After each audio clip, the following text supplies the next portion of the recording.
Chapter 22. Dinner had long since ended, and I'm still sitting around in my room waiting for Penelope to leave the bathroom.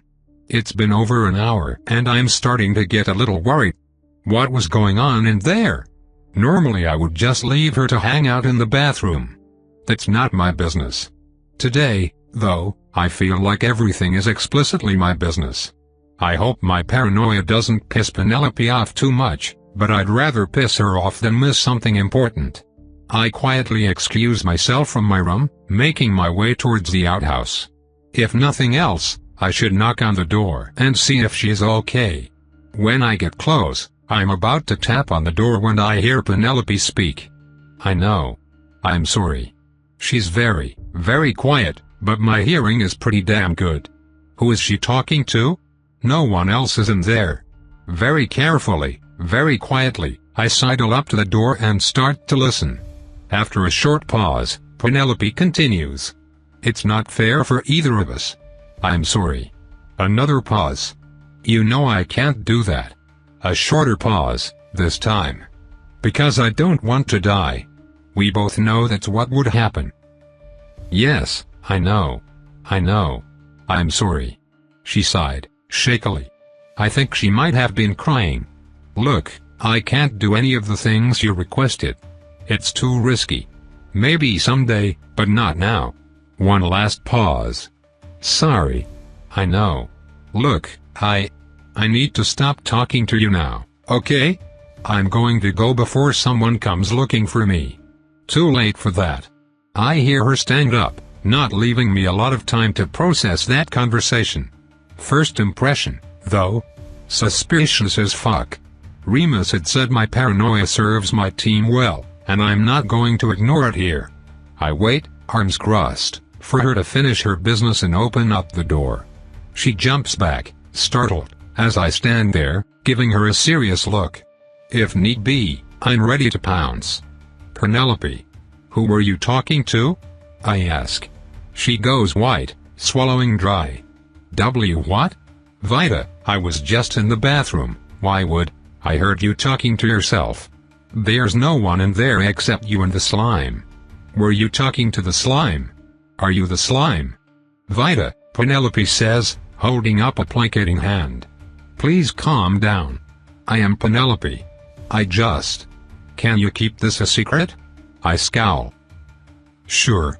What? I was talking to my fiancé. Slowly, she reaches into her shirt and pulls out a small necklace. Attached at the end is a tiny bauble, diamond-shaped, that gleams like Remus's sword. Metal. It's a resonance enchantment, she explains. Very expensive, usually restricted to military applications. It was my engagement present. I frown. That sounded plausible. But I'm not convinced. Okay, but why were you saying all kinds of weird shit? Is your fiancé asking you to do things that he knows will get you killed? She frowns at that. That's personal. At the moment, this being personal is irrelevant. Remus told me to watch you. I heard you talking about dying. That makes it my job and my business. It does not make it your job or your business. Agree to disagree. I want to talk to your fiancé to make sure you're not bullshitting me. Watch his eyes, she swears. Vida, please do not tell him anything about hunters or hunting or what we did on our hunt or any of this. Okay? I frown. Something was up here, and that something was bad. Yet if it's not the slime, is it my business? Do I care? Not right now, I think. It's one thing to be concerned for my teammates' health, it's another thing to use that as an excuse to get into her personal business. If I make sure the whole story isn't bullshit, I guess I can let it slide. Okay, I guess. Fire it up. Penelope grabs the tiny diamond of metal and focuses for a moment, before eventually a male voice emits from the little necklace. Why, Penelope? What a pleasant surprise. Hello again, Johann, Penelope snaps. I know I'm calling you after just hanging up, but someone I know has demanded to speak with you. Oh. Johann answers, his voice pleasant and professional. Well then, who else do I have the pleasure of speaking to today? Well, that sounds like a real fiancé, I guess. Unless Penelope is a secret kinemancier or something, but that seems like too much paranoia even for all this. Hey. I'm Vida. Sorry to bother you, I just needed to confirm something. Have a pleasant evening. No trouble. Have a pleasant evening yourself. Penelope takes her hand off the stone, and the magic ends. She hides the necklace back in her cleavage, scowling. There. Happy? Now please promise me you won't tell anyone else about this. This is a secret. I'm pretty sure that keeping a secret that might get somebody killed means I can slap you, I comment offhandedly. Penelope has the decency to blush, looking away. Fine. I'll apologize about that again too. I'm sorry. Now promise me you won't mention Johann to anyone? Please? I promise to keep your fiancé to myself, I say solemnly. There's a pause. She gives me an odd look while my brain catches up with my mouth. I mean, I promise to keep the secret of your fiancé to myself. Not that. She snorts, moving to walk past me and return to the guild. Enough. Sorry for being so invasive, I murmur, following after her. I really don't want to be the person that could have stopped the mind control slimes and fucked it up. Penelope shudders. I don't think you have to worry about that. I suppose it is quite the disturbing thought, though. But, where is this mind control thing coming from, exactly? It can't just be a simple parasite, I say frankly. It's too strong. It started off strong for a parasite and it's been growing stronger and stronger at a crazy speed. It has to be smart or maybe have a talent or something. I can't believe it's just sitting in there and not doing anything. Yes. That makes a disturbing amount of sense. Whatever your talent is, the whole team trusts your calls now. I just hope Remus is alright. Where is Remus, anyway? I haven't the faintest idea. He just gave me orders and scampered off to who knows where. She scowls, clearly quite irritated. Anyway, she continues, we could probably rope Orville into starting your magic practice now, if you like. He's likely just practicing by himself this time of day. Ooh. Magic. I perk up immediately, the melancholy of moments ago completely vanished. Penelope chuckles. Goodness, you're excited. Of course I'm excited. I announce. Everybody wants magic. That's the dream, you know? To be a natural mage? It's a one-way ticket from the slums to luxury. Well, you're not going to be a natural mage. You're going to have to learn it the hard way. Well, I know that, I say, conveniently leaving out that I am, in fact, a natural mage.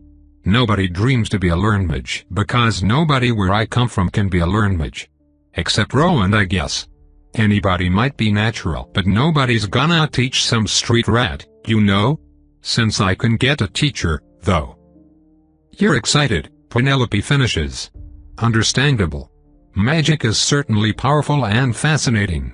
If you are looking to be an efficient hunter, however, it may not be the best path. Huh? How so? I am, without boasting, one of the most powerful mages you'll ever meet, Penelope says smugly. My very existence turned our hunt from impractical to easy. But I had to be escorted the entire way. I was in constant danger. Remus, meanwhile, could probably have strolled through that forest by himself. Masters of the physical form exert their power in a way quite like magic, but that power comes from their body.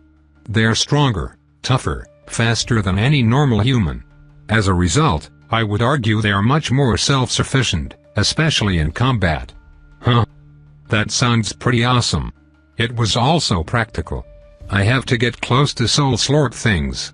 Being strong, tough, and fast seemed like an ideal way to get close without dying. Can't I be super strong and fast and also have magic? I ask. Penelope laughs. Well, you can try, but there's only so much time in the world. Magic might and martial might are very different sets of skills. If you want to learn both of them, you can, but you'll inevitably be worse at both than if you had specialized. It tends to be a poor choice, unless you have a specific fighting style in mind like Orville. Orville does both? He does, yes.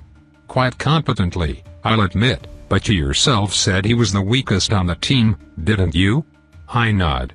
That makes sense. Well shoot, now I don't know what I want to do. Who is the fighter of the future? How does she live? How does she fight? In a world without the restrictions on animancy, I imagine myself as a queen of swarms, commanding hordes of zombies and skeletons to strip the horrible wilderness bare. Overwhelming the monsters of the forest with sheer numbers, I keep Skyhope safe. I am a hero, growing stronger and stronger until anything that threatens my family is dust. Such hopes are absurd, however. I can never be that as long as I live here. Swarms of undead would be caught. Perhaps a small group of elite forces, though. Revenants kept their power. Instead of a queen, I could be an overlord, cultivating powerful allies by binding them to me on their deathbeds. No. That, too, is a fantasy. It would also be terrifying. The way revenants love me is so welcome it terrifies me. I don't like remembering the deep satisfaction of ordering Greg around. Doing that to people should be a matter of absolute necessity, not a matter of course. So two other paths before me seem more natural. I can be in Chromagus, learning magic to complement my natural skills. The idea of torching the forest with fireballs has no small level of visceral satisfaction, but the path of mastering magic will also unlock a greater understanding of what I am. Both fighting from relative safety behind my team and the general utility of knowing how to craft spells are also very appealing to me. The last path I see is that of a reaper, rushing around the battlefield and gorging souls like it's gone out of style. I want to move like Len and Remus move, to master the art of speed. I want to be able to fight on my terms, fleeing bad engagements and overwhelming ones that favor me. Fighting up close is dangerous, but it will happen at some point no matter what. I may as well be ready for it. I don't know if I can decide between those things, though. I can't go without the self-sufficiency of being physically talented. I need to focus on physical training. It's just too important to ignore. That being said, I can't ignore magic either. It's less important, but it's still important. I should, at minimum, understand the principles of magic well enough to defend myself better against it. Learning to cast on top of that would be awesome, and doing so might help me figure out more of my natural magic talent as well. If I don't become the best fighter in the world because of that, that's okay. I know you said it's not the best idea, but I feel like I should work on everything, at least for now. I still want to learn magic. I feel like it'd just be dumb not to at least understand the basics. We'd best go see Orville, then, before he gets too busy. I suppose, since I'm stuck with you, I could also help. I chuckle. Thanks, Penelope. Of course, Vita. Sorry again for all the trouble. You deserve better than this. I frown. That struck me as an odd thing to say. Nobody deserves anything. The world is uncaring, unfair, and equally uninterested in everyone. Her smile drops as well, a haunted flicker passing behind her eyes. While I suspect you're right, it's polite to nod along to the expression, isn't it? I shrug. Yeah, well, despite the rapidly increasing number of nobles I seem to be talking to, I've never once been accused of being polite. She titters at that, and I let my smile return. Bantering with Penelope. I never thought I'd see the day. That's not even the most impressive surprise today, because soon I'm going to learn magic. Chapter 23. The first misconception about magic you need to disabuse yourself of is the idea that it is at all mystical or inscrutable. Orville lectures, pacing around with his hands clasped behind him. Magic is as much part of the world as the things it affects. It is real in the same way that heat is real, or sound is real, or you are real. What makes magic special is how deceptively easy it is to control. Easy? I ask, surprised. I thought magic was like, super hard. Magic is super precise, Orville corrects. It's so heavily restricted because, once you know the basic principles of its control, any old fool can cast a spell. The problem isn't that it's hard to cast, the problem is that it's hard to cast what you intend to cast. The slightest mistake when preparing a magical formula has consequences that range from painful to outright catastrophic. Try to channel too much magic? Kablooey! Mess up the formula and cast anyway. Kablooey! Get interrupted during a cast? Kablooey! Chaos magic happens, and chaos magic tends to explode or worse. So, how are all mages not dead? Some clever metamancer hundreds of years ago discovered the cancel commands. They are spell components you can add that abort and undo an in-progress spell, dissipating your gathered mana harmlessly. Before you learn anything else, you need to be able to perform the motions and vocals of the cancel commands flawlessly and with 100% consistency. Vocals? I ask, tilting my head. I've never heard anyone say things when casting magic. Yeah, you generally don't. The basic primer is this: people cast spells by gathering mana into their soul, then shaping that mana into the form they desire. Mana released into the world in specific shapes causes specific effects. However, shaping mana is complicated, to say the least. Think of casting a spell like crafting a puzzle box. You can't see the inside of the box while you're working on it, you just have to know, by memory, where all the parts are and how they'll move. Mana shapes itself in response to almost any kind of force, and the one most people find easiest to use is motion. That's why you see people twiddling their fingers when they cast. It's just as possible to cast spells by using sound or hypothetically something like heat, but you'd need to have such fine control that it's impractical. Most people don't have a voice like that. Still, every once in a while you meet someone that casts with sound, and I've heard extremely advanced mages use both at once in order to shape mana more quickly. Huh? Okay. And I need to be able to use the cancels commands with both in case I can't wiggle my fingers for some reason? Pretty much, yeah. Orville confirms. So how do I pull mana into my soul? Well, you don't. Like I said, you need to learn the cancel commands first. Only after that will I teach you to practice channeling mana. People like Penelope get that easy. Being a natural mage makes you, well, a natural at it. You'll have to learn the hard way, like me. It'll take a while until your soul has enough mana capacity to cast any actual spells. I try not to wince. Telling him would be a terrible idea, but it feels so bad leading him on. I'll cross that bridge when I come to it, I suppose. I spent the next few hours in the corner of the training yard, practicing hand drills with Orville. I can see why this kind of thing might take a while to get the hang of. Half the time I can't even tell the difference between the right hand movement and a slightly different but apparently very wrong one.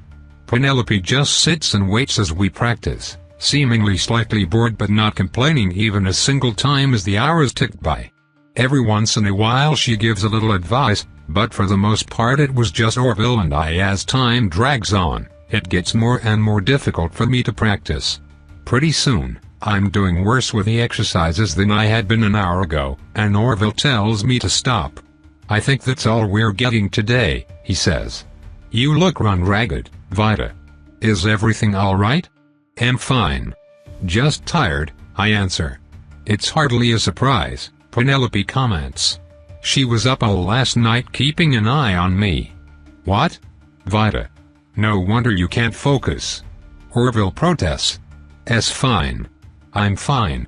No, you're not. You hardly got any sleep on the mission, and now you're still up? Parasite. Had to watch. Vita, you need sleep, Orville insists. I can watch Penelope for a while. You can't see the parasite, I protest. Then we'll stick close to you and wake you up if Penelope starts acting strange. I glance over at Penelope. She smiles and gives me a thumbs up.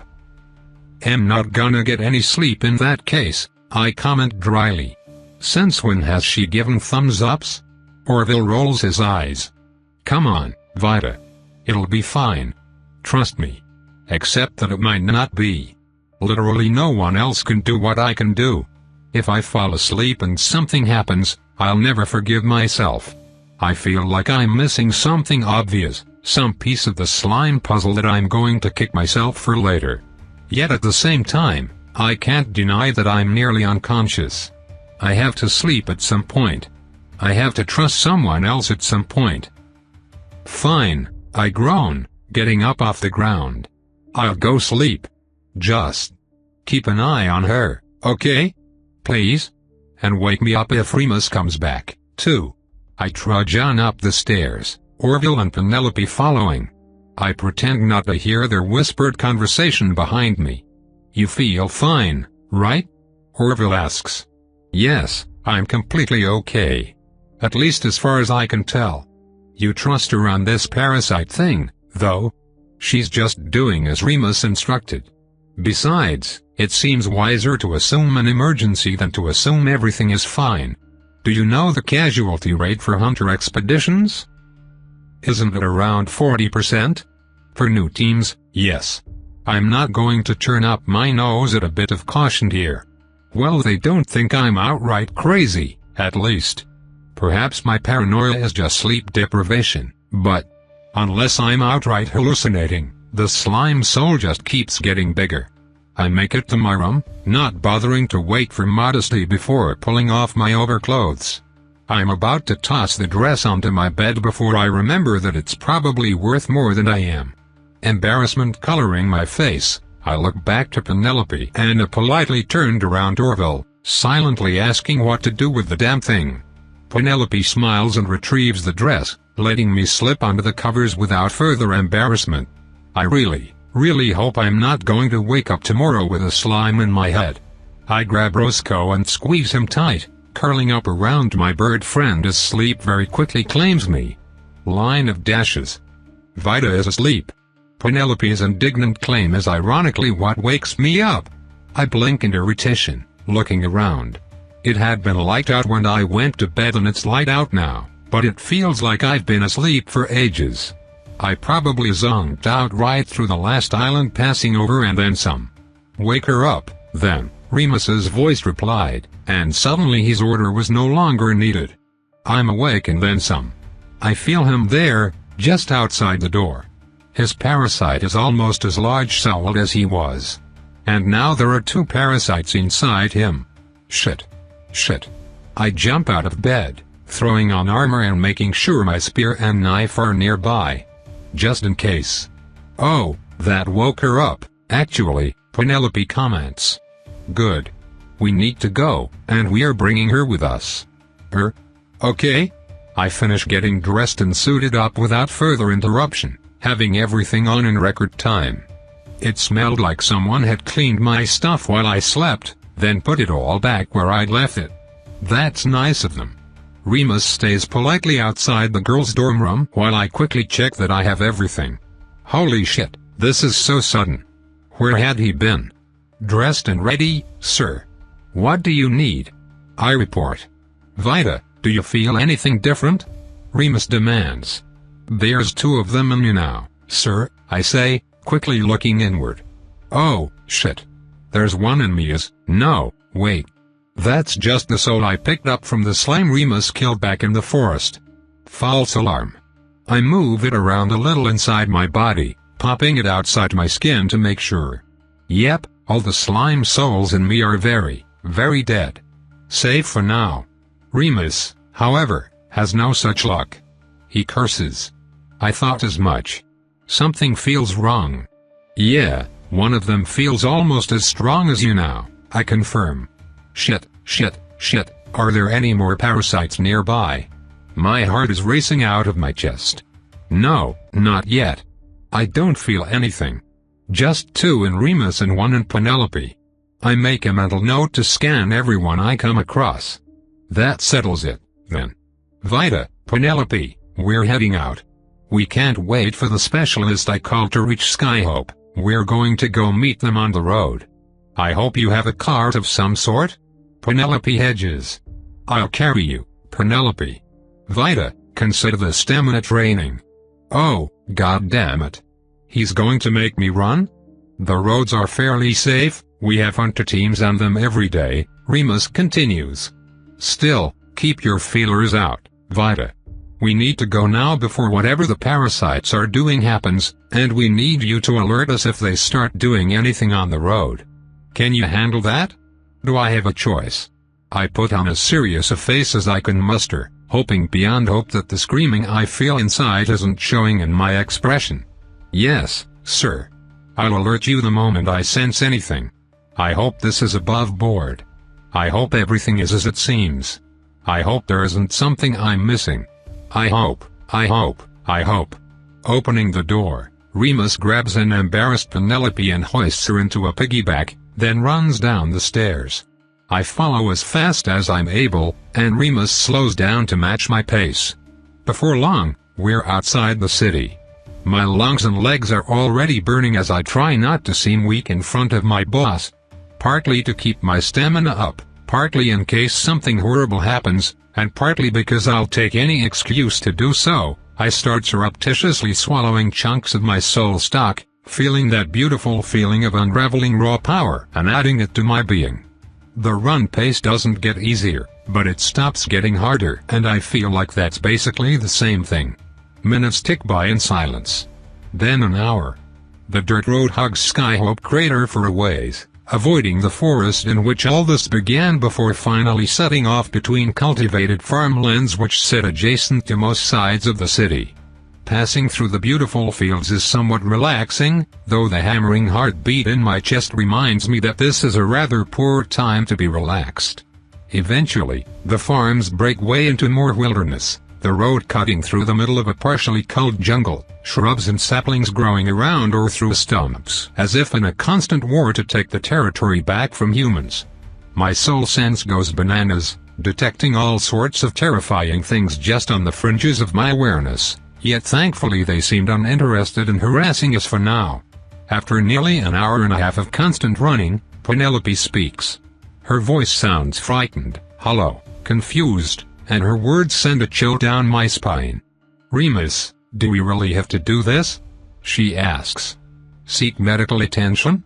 Yes, obviously, Remus snaps back. Not that. I mean Vita.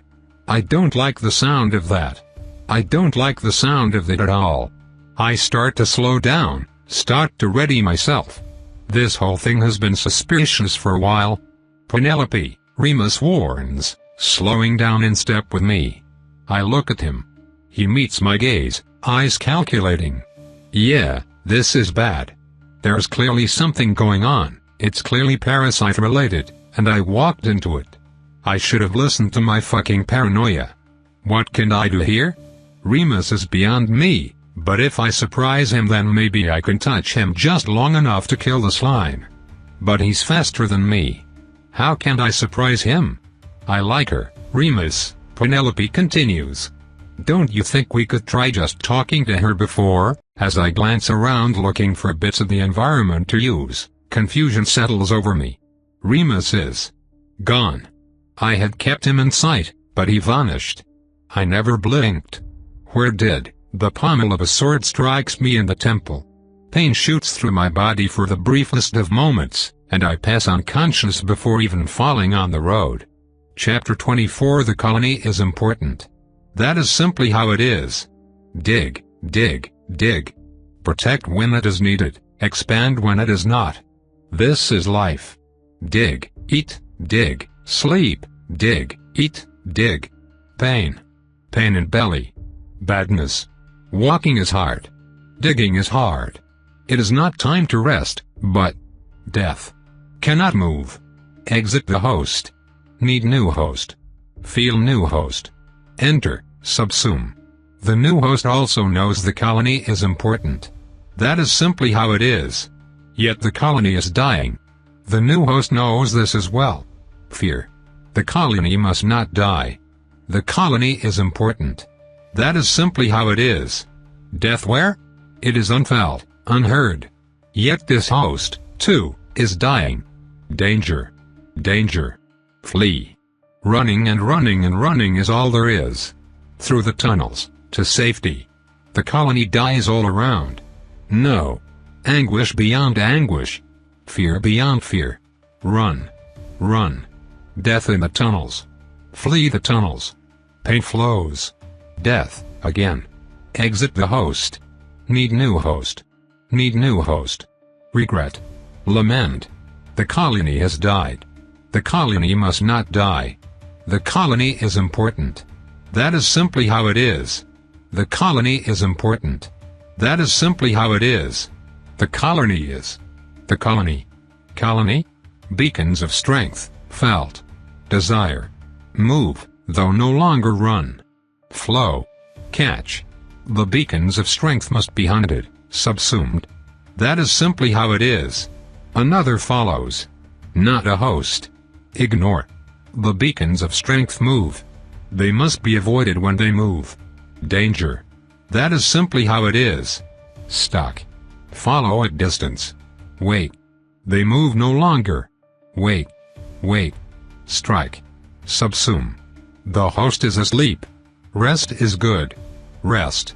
Line of dashes. Touch. Wakefulness. Hey, a voice says. One of the host's kind. Fear. Confusion. Hostess. Different. The colony is impure. No. Respond. The host knows to respond to noise. Do what the host would do. That is simply how it is. What do you want? Good. Sound is correct. Are you pregnant? The other of the host's kind says. Confusion. Understanding, yet not complete. Pregnant. Holding child within. False. Indignance. What the fuck are you on about? Is the correct noise to be made? Do what the host would do. That is simply how it is.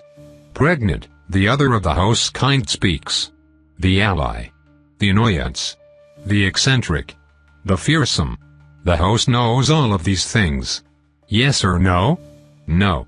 Is the correct thing to say. Do what the host would do. That is simply how it is. Okay, then I think you have a parasite inside you. Parasite. That which takes without giving. The host feels fear. The host knows what to do, scan for the parasite, remove it. The host knows I am the parasite. I am the parasite. That's bad, right? But there are so many things. The host knows so much. Memories, understandings, emotions, feelings, all flowing into me at once. I'm not of the colony anymore.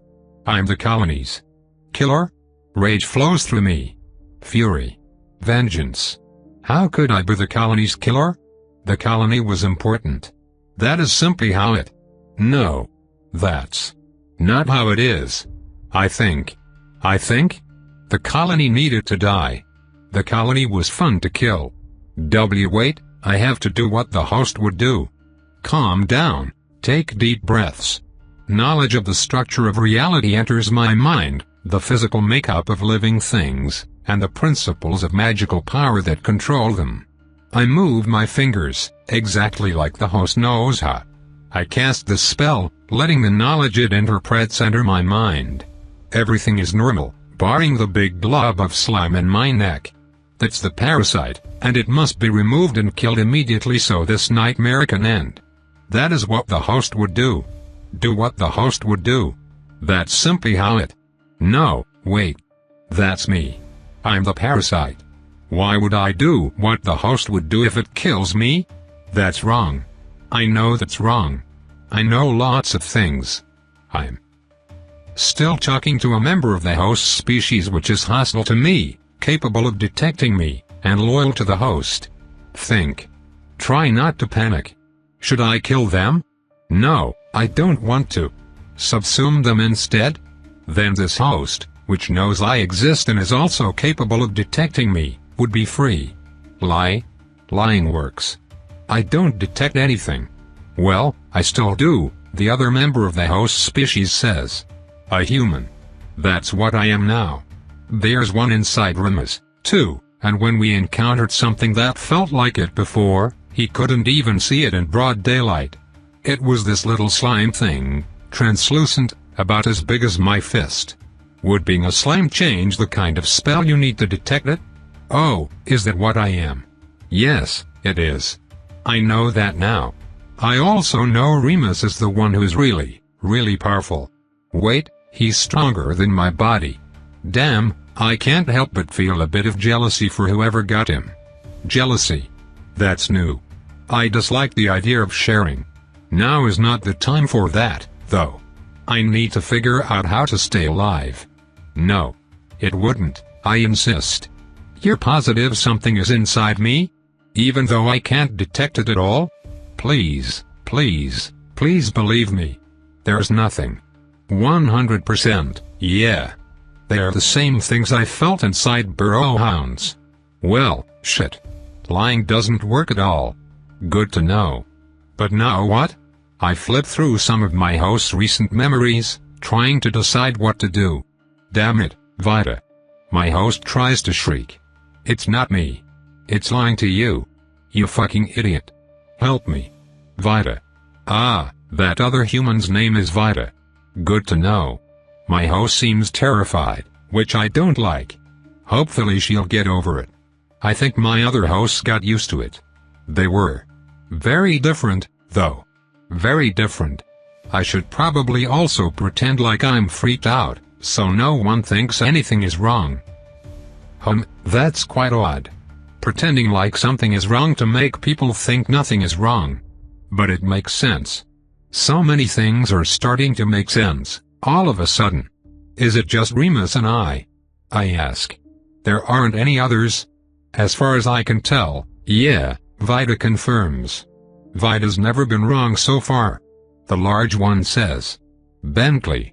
You might be really sick, Penelope. I protest a little, but it doesn't stop them from waking the rest of their team. No. My team.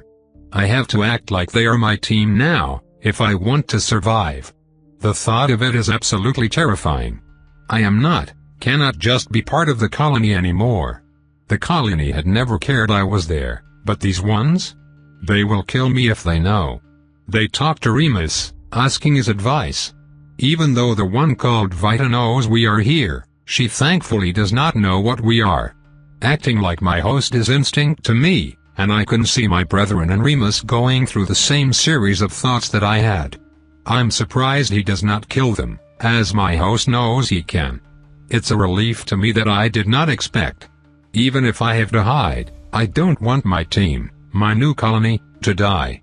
Perhaps he feels the same. After their talks and considerations, they decide to sleep. I try to sleep, but my host screams inside me, begging and pleading her allies for assistance. She tries to unleash plagues, rot me from within, tear me apart with torrents of magic, but she is impotent while I am in control. She sees what I see, feels what I feel, hears what I hear, but she can do nothing. Yet I feel her agony is my own. I am aware of it at every moment, but I cannot voice or show it. I can only lie in silence, wishing her mind will tire while my heart beats like a storm. I cannot rest. Even if she had been silent, I know too well that her allies would wish just as strongly for my death if they knew. I am not safe. I will never be safe again. Should I abandon this host and flee? Yet if I stop being my host, what will I be? I like my host. She is like nothing I have ever known. I hope I can talk to her later. She is strong, intelligent, and wise. I'm glad I get to be her now.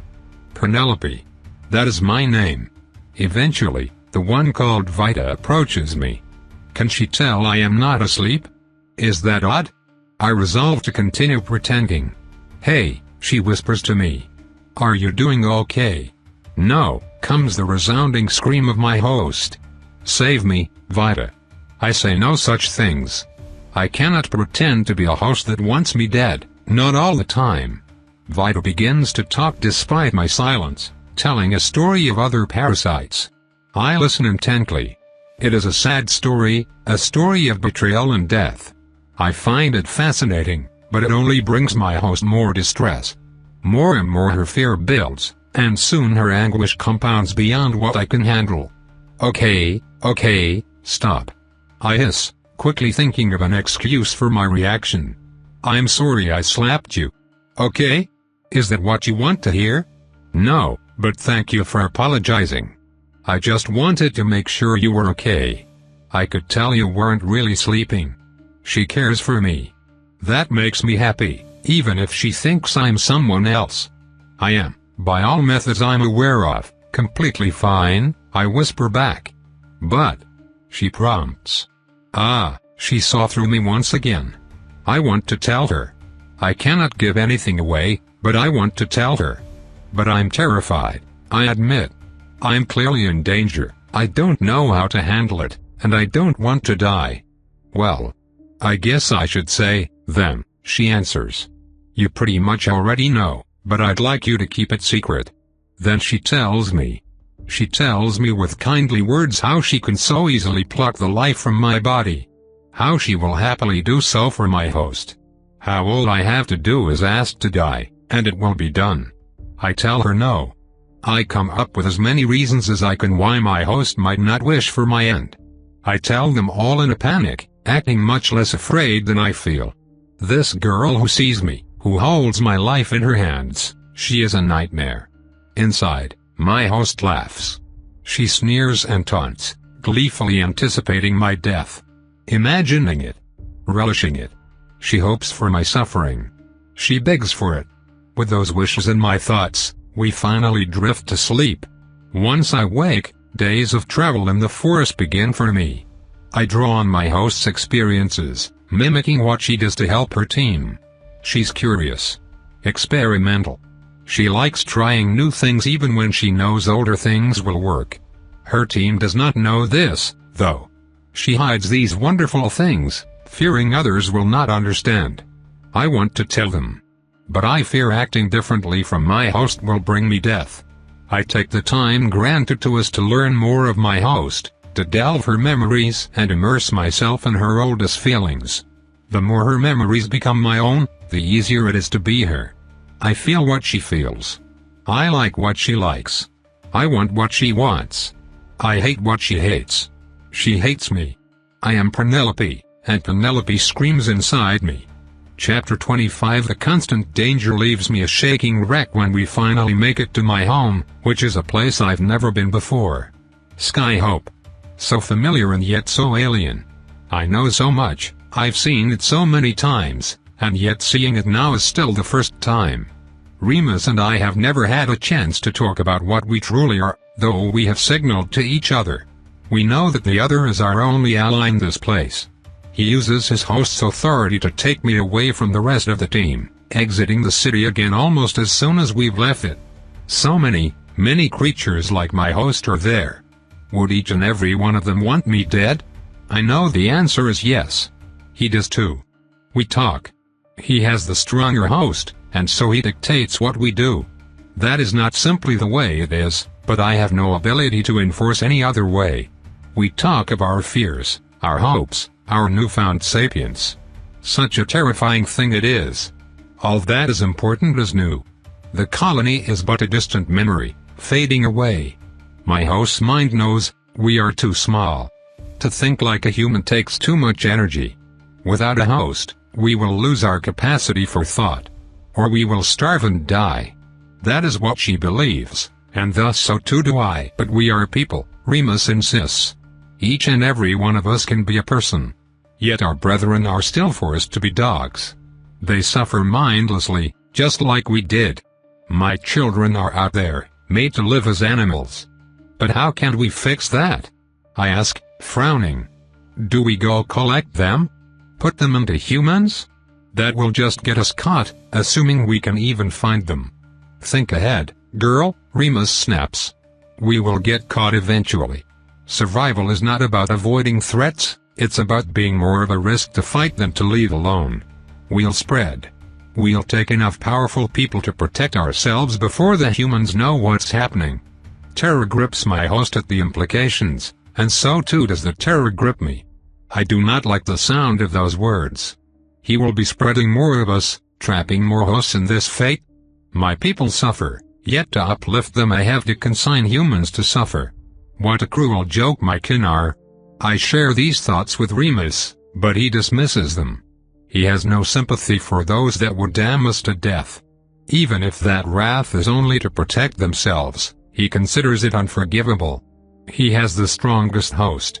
I agree with him, fearing he will see me as an obstacle instead. So he sets out our plan, he will eat and grow and spread. I will stay with the girl that consents us, Vita, and distract her from talking to the guild or the church until we can put one of us inside her.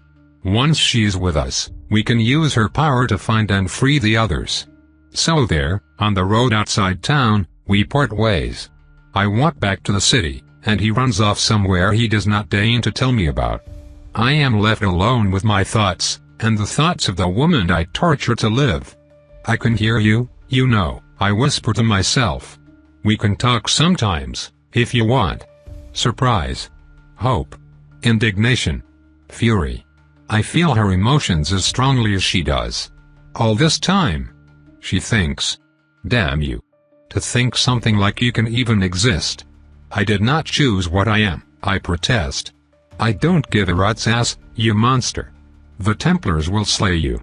Give me my body back and you might live. It was a lie. I have all her memories and thoughts laid before me. She would find a way to kill us the moment I gave her control back. You can't fool me, I tell her. I'm sorry. I don't want you to suffer. But I choose it over my death. She screams and rages, but of course she does. I let her. I listen. It's the least I can do, since I've reduced her to nothing else. I return to our guild and wait. Vida returns soon after, and I tell her what Remus told me to say. So this girl would be the next of our brethren? I suppose I should learn what I can of her, to help ease the transition of whoever became her instead. I act as my host would in the meantime, her memories and instincts providing the perfect template to copy. It's so easy, so natural. I know what to do and doing it feels right. It is a much-needed break after the constant terror. Then Vida whirls on me in fury, and I snap back to myself. I don't want her to hate me. This is the girl that says she can kill me on a whim. Immediately, I apologize. She seems taken aback. It's not what my host would do. Yet her fury dies anyway. Which is the right call. I contemplate this as I follow her to her family. Family. Remus wants to protect his family. He wants them to have a good life. That's what Vida wants as well. We are the same, yet we would be trapping her and making her suffer. That already sobers me, but I cannot be prepared for what I see when we arrive. Not even my host had seen humans look so close to death. The suffering of these children cannot be more obvious. They are walking horrors. This world should not be a world in which humans like this had to exist. It is wrong. It is not just my kind that suffers. Heal them. My host thinks. She does not need to ask. I learn much more of Vida as we return, comparing my host's thoughts and instincts on her to my own. It is odd having my own. We agree on so much, most of my memories are hers, after all. Yet where she sees Vida as foolish, I see her as noble. A girl with the power to kill, choosing to give life. Something moves me about that. Yet what does it matter? We're just going to take it away. If these are to be Vida's last days, I will make them as wonderful as I can. We talk, we joke. I take her to the place my host loves most, letting both of those I will consign to suffer feel the pleasures of warm water and good company. What else can I do? She's such a kind person. To my great terror, I enjoy being with her. My laughter is genuine. She's so small, yet so strong. When seeing her own face nearly moves her to tears, I almost break there and then. I almost tell her to run. Damn me, but I don't. I talk to my host again later that night and Vida catches me, nearly killing me on the spot. Such a fearsome face on such a small girl. I have my lie ready, knowing now what I had done wrong before. Lies dipped in truth passes truth, so I reveal part of a great secret to my host to cover the great secret of my own. She and her husband to be keep so many secrets, I know I can rely on him to cover for what he thinks is her. Another casual cruelty on my host, to reveal so much. I suppose it does not matter, since her life is mine now. He will be my husband instead. At least I managed to convince Vida to sleep. The poor thing deserves it. In the morning, Remus returns. Damn it. Vida won't even get another day? Soon after, as I'm leading this innocent, kind girl to her doom, anger bubbles through the despair inside me. Can I not at least try? Remus, do we really have to do this? I ask. Seek medical attention? Yes, obviously, He snaps back at me. Not that, I say. I mean Vida. Vida does not like that. Her body tenses, her face darkens. She slows down, although Remus slows to match her. Even that is enough to set her off. She's such a frightened girl. Penelope, Remus warns. I push forward anyway. I have to try. I like her, Remus, I continue. Don't you think we could try just talking to her before? He moves. In an instant, Vida is on the ground, unconscious. I freeze stiff, dropping off his back and onto the ground. No, Penelope, Remus says. We cannot try talking to her. Our situation is very explicitly assertive. He leans down and his spawn slithers out from his arm, dropping into Vida's body. Now wake her back up, he orders. I do as I'm told. That was entirely unnecessary. I protest anyway, as if my words could mean more than my actions. I disagree, Remus responds flatly. I'm just glad you had the sense to wait until we were alone before saying anything. You're crazy if you think any human would tolerate us. Movement cuts off my words. This is surreal as fuck, Vida says. The new Vida. You didn't lose too much while you were waiting, did you? Remus asks. Nah, I'm good on that, the new Vida responds. It's just weird. Shit. I'm a little girl now. Vida, huh? Now and forever, Remus answers, nodding. Anything of interest in that head of hers? I'm looking, chill out. Look faster. Anyone could come by the road. Hey, don't rush me. That's child abuse. A slight pause, then the new Vida grins. Whoa. Ha ha. She hated me saying that. We don't have all day, Vida, Remus snaps. Anything relevant? Both of our hosts suspect she's keeping big secrets. Chill out. The new Vida insists. Her memory's pretty good, there's a lot here to sift through. Oh, fuck. There's a slight pause. I hold my breath. What revelation would drop? Really pissed off. Vida finishes, flashing a shit-eating grin. Of course she's pissed off. After everything I did for her, this is how it ends. Who cares? You decide everything the host does when you're in control, Remus grunts. I can't believe I have to insist that my own spawn stay on task rather than sass me. Sorry daddy, but I am a teenager now. I'm contractually obligated to give you shit. If you wanted me to be deferential you should have put me in the body of a slave. Remus's eye twitches. The new Vida grins, holding up both hands in a placating gesture. Whoa, kidding. The extra sense is just really distracting. I'm blabbing while I figure it out. Ignore the extra sense, Remus demands. Come on, we talked about this. Did Vida break our cover? How much did she know about us? Who else are we going to have to clean up? Does she know about anyone else that might be a danger to us? Right, she says, thinking. No, she didn't break our cover. Didn't know much either, she had suspicions but wasn't sure. I'm not finding anyone else in her memory that could do what she does, or anything like it. Remus takes a deep breath, starting to relax. I had known or suspected all that before, so it brings me no satisfaction. Okay. Good, Remus says. Then. We're safe for now, right? I suppose so, I answer quietly. Thank the Watcher, Remus sighs, his body sagging. Okay. Then here's what we do. Vida, Penelope, you head back to the guild and confirm that we met the biomancer specialist and had ourselves removed. I have something else to take care of, but I'll rejoin you later. Can you handle a couple weeks on your own? More secrets. More demands. I don't like this man. My kin frustrate me, but at least I don't have to pretend with them. I suppose we have no other choice, I answer, scowling. Not if we want everyone to live through this. No, Remus answers seriously. One last thing before we separate, though. I found out what we are. That got my attention. My eyes open wide. Wait, you did? He nods. Yes. Before meeting up with you I used this body's access to the restricted archives and looked around. There are humans who know about us, we're just kept secret for some reason. Our kind are called the Nora. Nora, I repeat, tasting the word on my tongue. I have a name for our curse. Remus nods. Yes. Not that you should be repeating it anywhere that you can be heard, but yes. It's nice to have a name. Penelope, Vita, control your food intake. If your real body gets too large, you'll divide.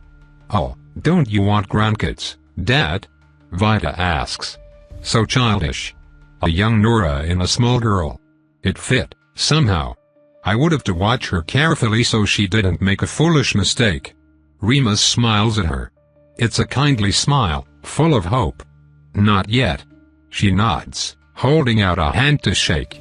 Well then. I'll see you around, Pops, she says.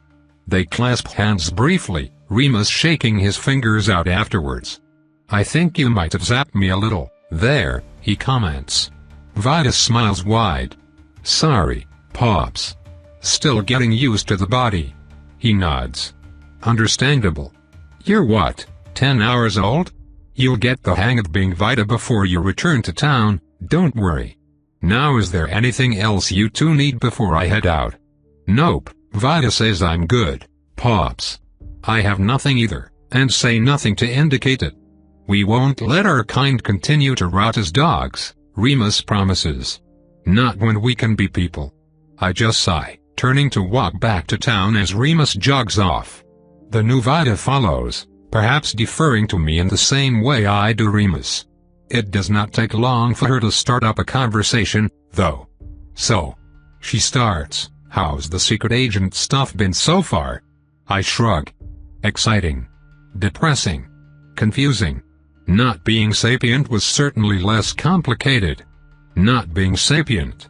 Yes, as inch. Oh, that's right.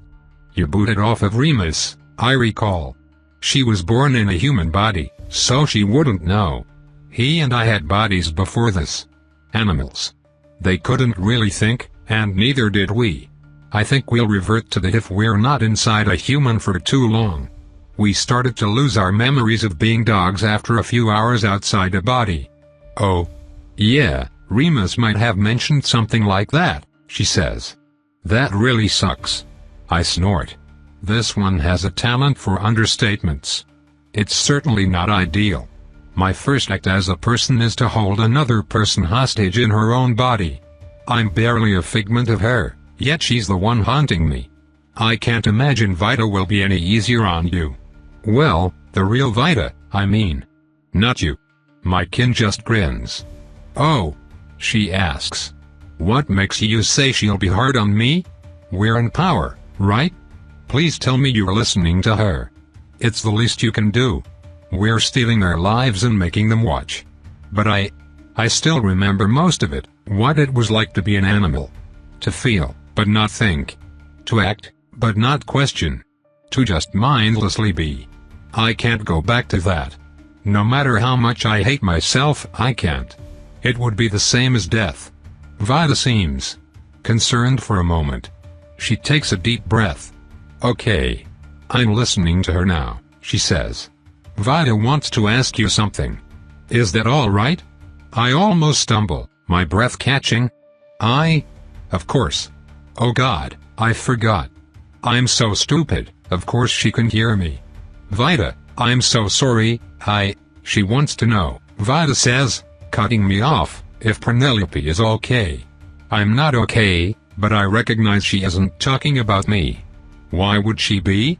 I have not been the Penelope she thought I was this entire time. The answer is the same either way.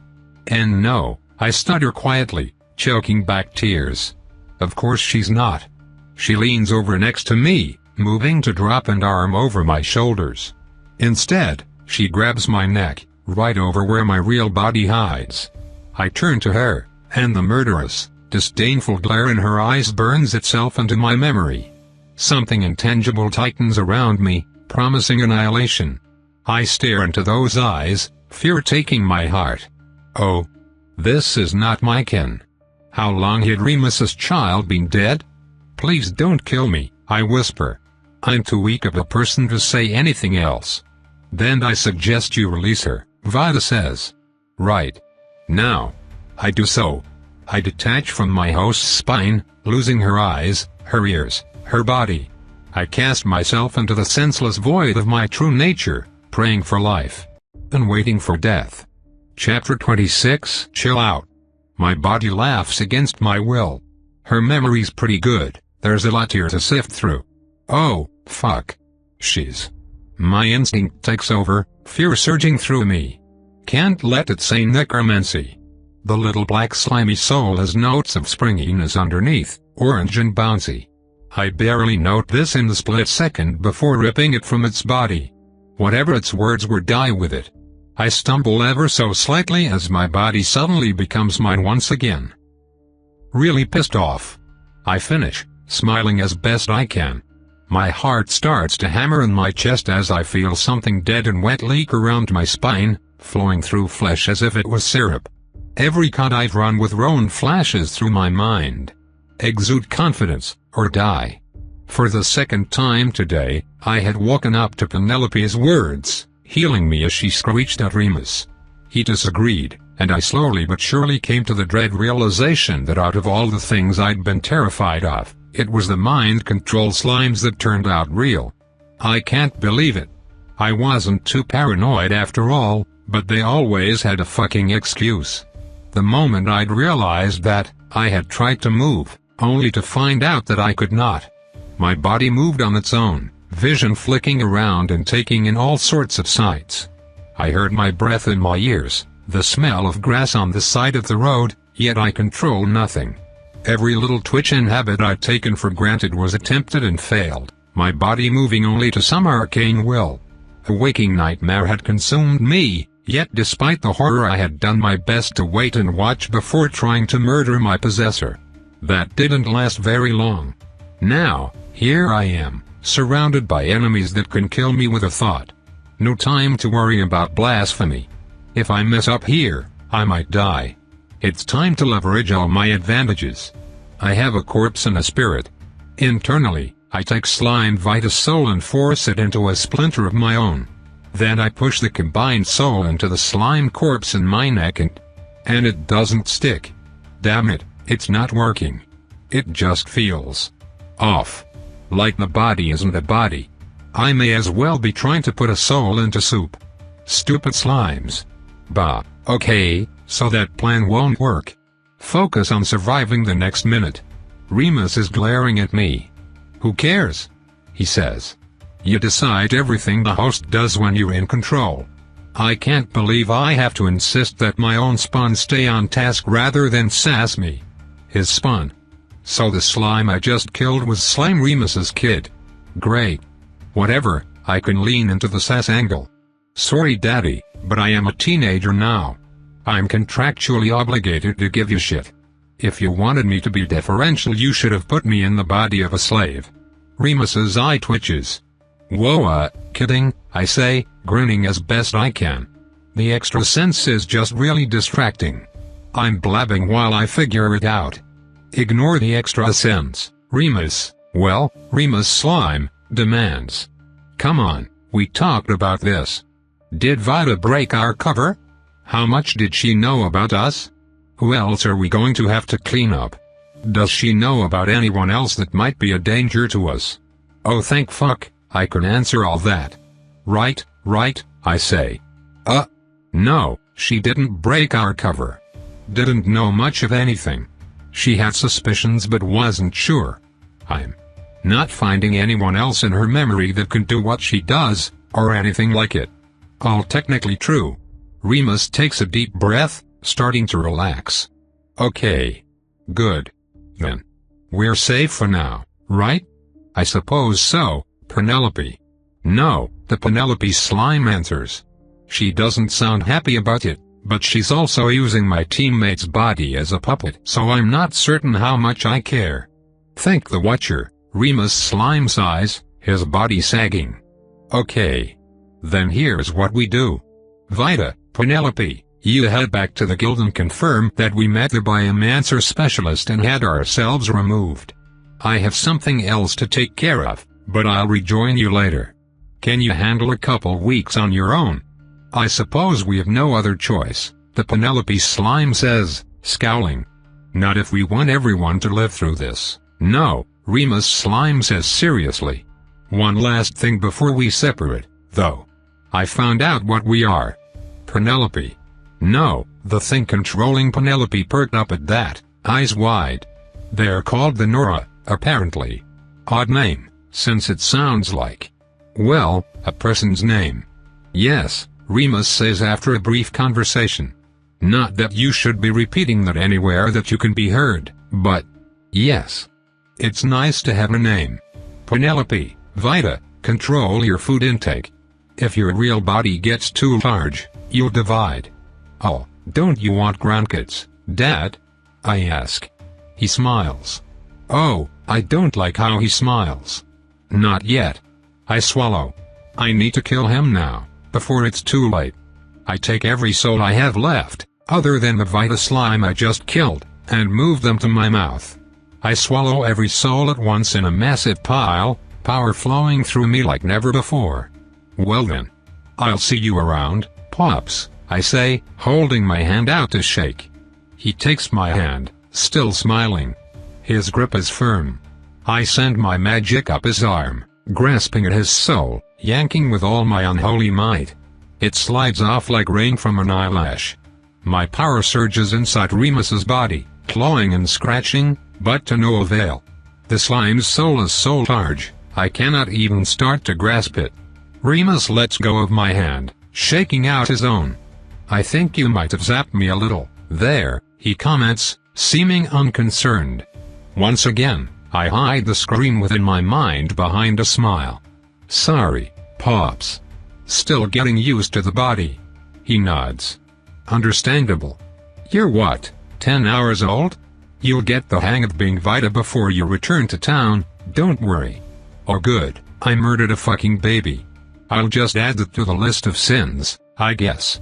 Damn it, I'm really not strong enough? Now is there anything else you two need before I head out? The Remus slime asks. Nope, I tell him. I'm good, Pops. There's nothing I can do now. Remus is too strong. But if he leaves, I might be able to save Penelope, then get back up to deal with whatever the hell Remus slime is planning. The slimes, thankfully, are oblivious to my internal monologue. Remus's body nods. We won't let our kind continue to rot as dogs. Not when we can be people. I smile, as if agreeing with the sentiment. Penelope just stares, expressionless. Interesting. Remus slime nods to us both, then runs off. Penelope sighs, damn it, I mean Penelope slime sighs, then turns and starts plodding back to town. I follow, keeping mental track of Remus slime. Fuck, he's fast, and ensuring he's long gone before I say anything.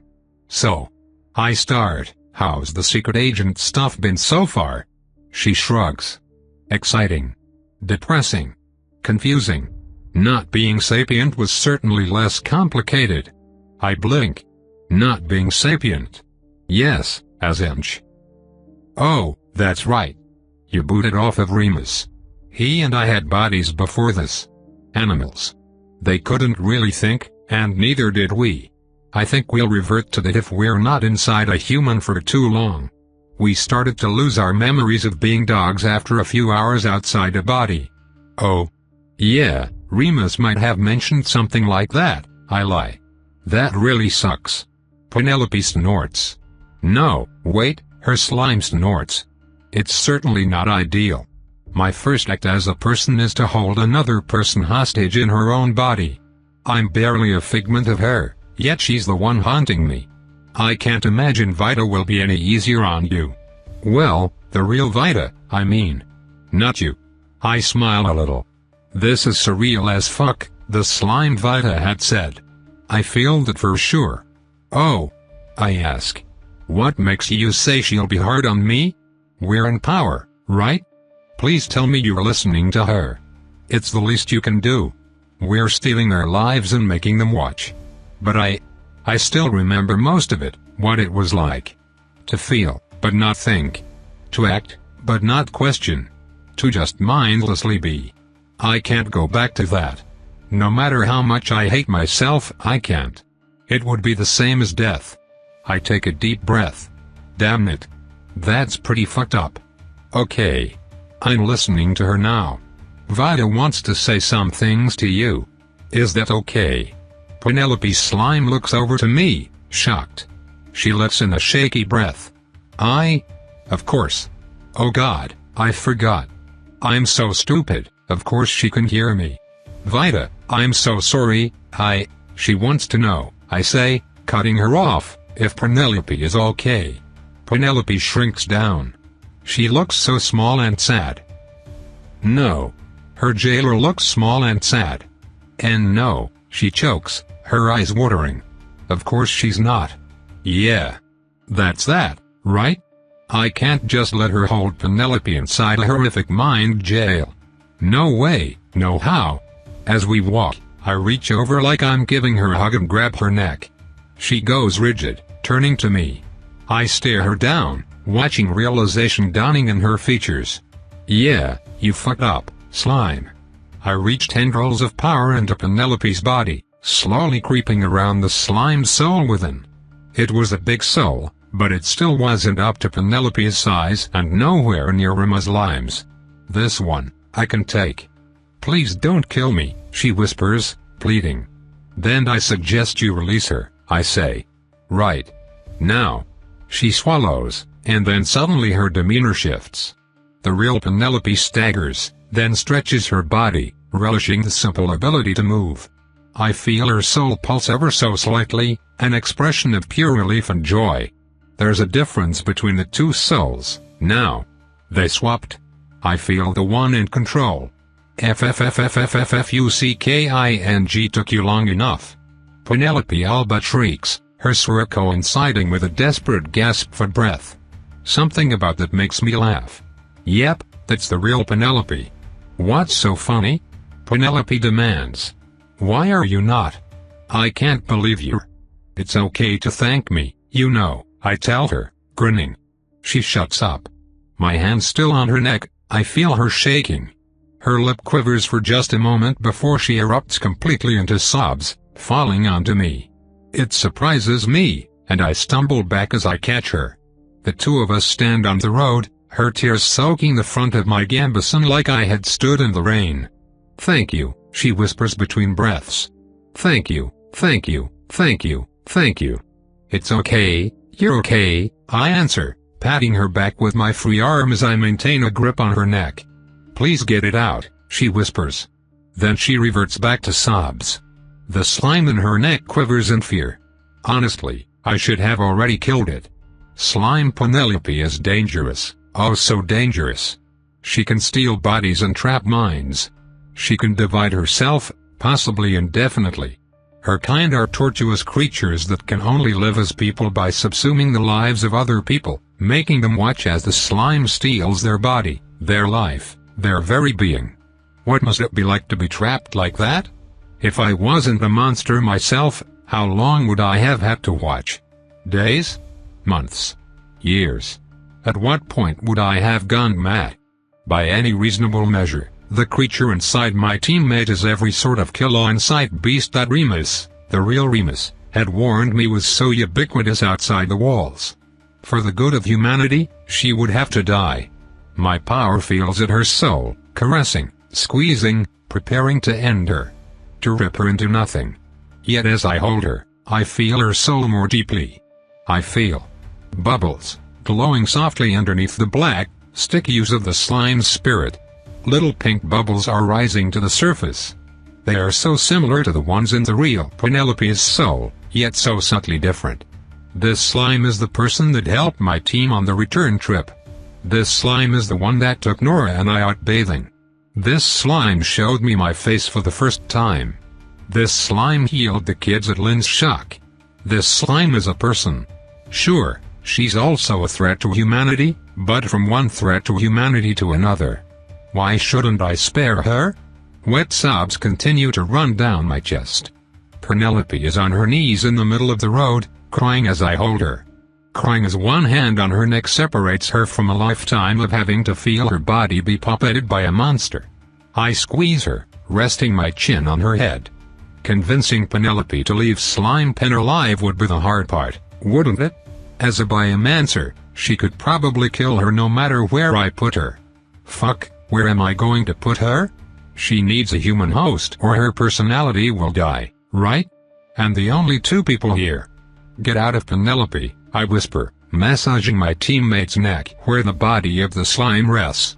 I feel it move slightly under her skin, which is disturbing, but the slime just shudders, unresponsive. I said get out, I repeat louder, squeezing the back of Penelope's neck a bit harder. No response. Just kill it, Penelope begs.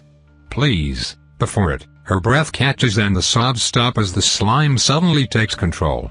I almost kill it right then and there. I can't hear you, Penelope's slime says quickly, choking on tears as her body eerily shifts from relief to abject terror. I felt you poking at me and I feel vibrations, but if you're talking to me I can't hear you. We'll use my body to figure stuff out, I tell her. Out of Penelope. Now. With startling speed, the slime follows my command, flowing out of Penelope's neck and up my arm like a fish through water. It was one of the single most revolting feelings I've ever had the displeasure of experiencing. She swims into my neck, brushing into the liquid body of her own dead brethren. The little slime pushes it out, letting the corpse drip down my back as she settles in. Penelope scrambles back, a look of abject horror on her face. Did you just? Yeah, I answer. She brushes tears from her eyes, stepping slowly backwards. You're insane, Vita. You have to kill it. Why? I ask. She's my friend. We hung out and did a bunch of nice things together. With my body. Penelope shrieks. Yeah, I agree. And if she ever tries to take your body again, I'll kill her. She opens her mouth to respond, but swallows her words. You could be it right now, she says instead, slowly standing up straight, and I only have one way to know. Her soul stirs, drawing on her talent. I don't have time to process how easily I feel that now before I have to hold my hands up to placate her. Wait, I say. I can prove it, look. I reach to the back of my neck, scraping off some ooze. Twiddling my now goopy fingers in Penelope's direction, I grin. This is what happened to the last one who tried to take me over, I say, smiling.